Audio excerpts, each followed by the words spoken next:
कछार बस्ती के भू धसान प्रभावितों को एससीएल प्रबंधन उचित मुआवजा दे। मार्क्सवादी कम्युनिस्ट पार्टी। राजस्व एवं पुनर्वास मंत्री जी से भी की गई है उचित हस्तक्षेप की अपील। कोरबा एससीएल बलगी सुरा कछार खदान में डीपिलरिंग के कारण सुरा कछार बस्ती में भू धसान से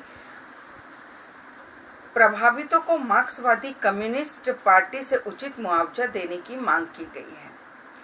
आज जारी प्रेस विज्ञप्ति में माकपा जिला सचिव प्रशांत झा ने बताया कि डीपिलरिंग के कारण सुरा कछार बस्ती के 50 से अधिक किसानों की कृषि भूमि योग्य नहीं रह गई है। भूधसान के कारण बुरी तरीके से बर्बाद हो गई है। अब इस जमीन में भूधारक कोई कृषि कार्य करने योग्य नहीं रह पाया है। भूमि में दरारें इतनी गहरी हैं कि वह पूरी तरह तालाब, झील, खाई में तब्दील हो गई है। ये भूधसान का सिलसिला लगातार बढ़ते जा रहा है और बढ़ते हुए अब गांव के नजदीक तक पहुंच गया है, जिसके कारण गांव में कभी भी बड़ी दुर्घटना होने की आशंका से गांव वासियों में भय का माहौल व्याप्त है।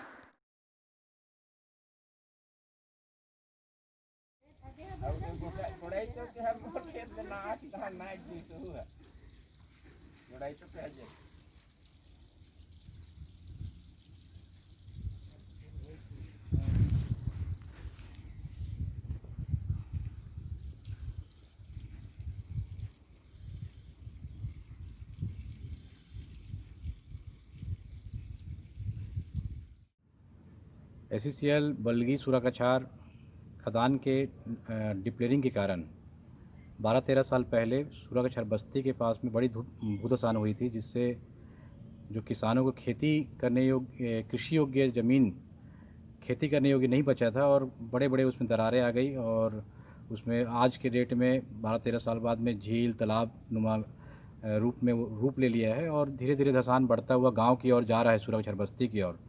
एससीएल प्रबंधन उसमें विशेष ध्यान नहीं दे रहा है। मार्क्सवादी कम्युनिस्ट पार्टी के आंदोलन के बाद में लगातार 3-3 साल करके 9 साल तक उनको मुआवजा मिला। पिछले 3 साल से मुआवजा एससीएल प्रबंधन रोक के रखा हुआ है और एससीएल की उदासीनता है। इतनी गंभीर परिस्थिति में भी मतलब लोगों को तो मुआवजा नहीं दे रही है और दूसरा जो धसान बढ़ रही है उसको ठीक करने पर विचार नहीं कर रही है। आज हम लोगों ने मार्क्सवादी कम्युनिस्ट पार्टी की ओर से कलेक्टर, राजस्व मंत्री, एससीएल के मुख्य महाप्रबंधक ने संघर्ष किया था।